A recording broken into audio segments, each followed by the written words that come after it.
Hi everyone, happy Cinco de Mayo from Toronto. This is Marisa signing in again for Dessert Week. What a fabulous subject. Everybody loves dessert, and ladies, for Cinco de Mayo I have chocolate. And in my mixer I have 3/4 cup of butter softened, 1 cup of sugar, and 1 cup of brown sugar. And I've just started to blend that because I know this makes a lot of noise. I'm going to add a whole jar of chocolate hazelnut spread. You won't see this, but I hid this jar and my son has already found it, and there's 2 big whopping tablespoons missing from here.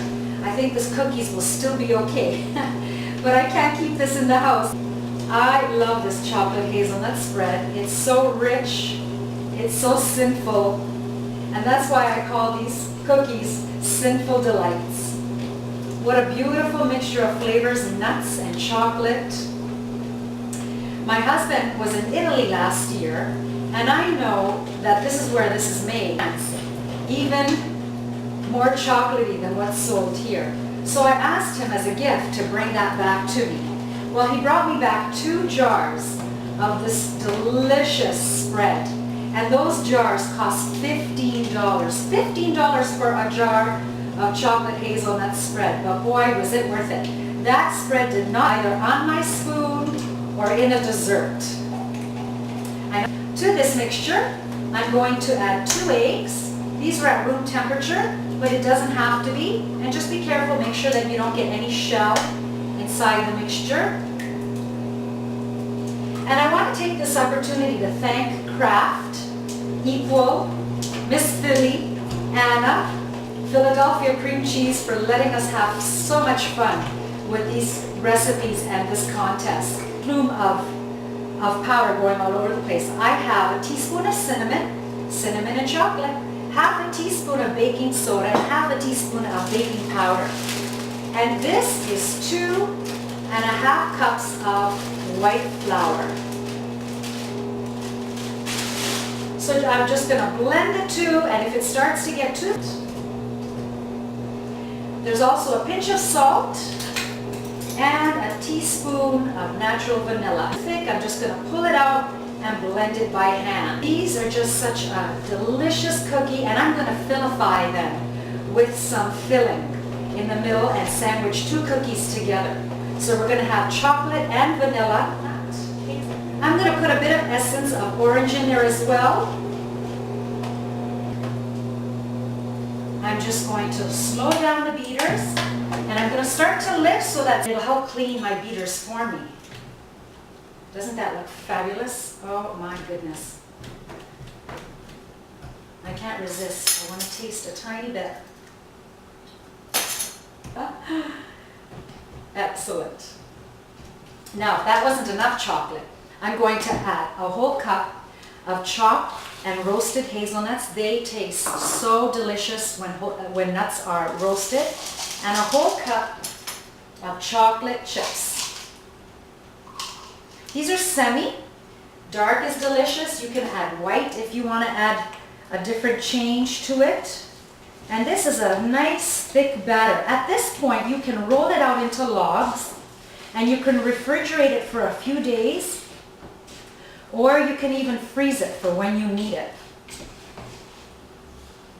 I had made this a few weeks ago, and so this is a big recipe. So one log we did, and my kids ate that. And we froze 2 logs so that when the kids have their friends over, they can easily pull this out and slice and bake. Well, 1 log, my daughter had her friends over, and so she got to make these cookies, and they were already prepared. And the other log kept disappearing. Every time I kept opening the freezer, this log kept getting short and short, and I thought it was me losing it. Instead, as the weeks went by, my youngest, who loves raw dough, kept dipping into it, cutting it, and slicing it. It was the most hilarious thing when I finally said, "How come this cookie dough is disappearing?" Out and said, "That's it, I admitted it, Mom, it was me." 2 baking sheets. This makes a lot of cookies, and they bake only for 10 minutes. This, and I'm going to pop them in the oven when I'm done, and I will be back in about 10 minutes. See you soon, ladies, from university. And he's already stolen a cookie. So I'm going to show you how I Philafy these cookies. And look at, can you see the big pieces of nuts and chocolate chips in there and all the peaks and valleys of this cookie? This is going to be so divine. So in my mixer, in a smaller bowl, I have 1 cup of icing sugar, 1 tablespoon of Cointreau, and if you don't want to use alcohol, you don't have to, and half of an orange peel grated. I'm just going to start mixing that up, and I'm going to use the star of the day, Philadelphia cream cheese. I have so many on my counter, I can't decide which to choose, but this is light Philly. I've just opened it up so it can soften faster. So I have half a package, and in it goes. Whoop. Able to sandwich the 2 cookies together. I should say. And it's just coming nicely to that Philly dripping out. When my kids were little, they used to lick all the beaters. I'm sure your kids do too, ladies. So here's my mixture. Nice and creamy. I don't know if you can see that from this distance. And I'm just going to show you how I plate these cookies. So I'm going to try to match up 2 cookies that are about the same size. I'm going to put a big dollop on the bottom flat part. And I'm going to top it with another sandwich. And this is such a dirty job, but someone's got to do it. I have white and chocolate chips in 2 bowls. And I have still an extra roll that I'm going to try and freeze. We'll see how long this one lasts. Okay, so where's my other bowl? That's one waiting for the chocolate. And I'm going to just use 1. And I'm going to top it with some Philly. I'm just going to drip it off one side.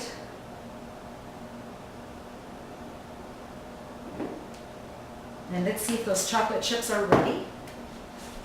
Plate however you like. Make it look all tarted up.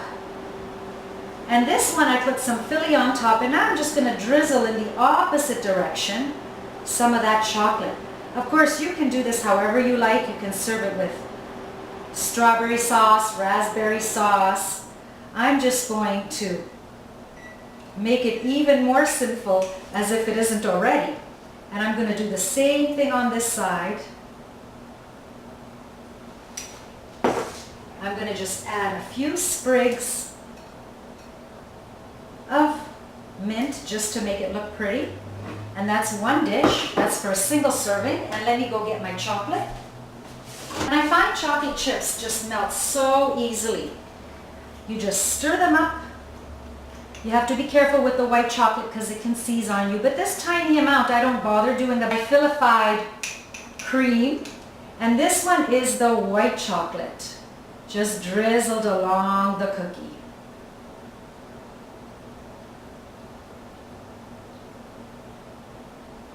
And I'm just going to add a few mint leaves, again, just to tart it up. And that's it, ladies. That's my gift to you for Cinco de Mayo.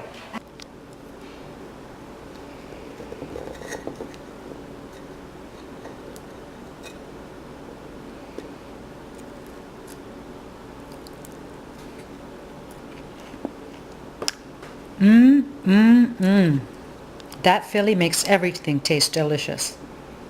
You can plate these up and serve them family style, and everyone can dip into their own Philafyed filling.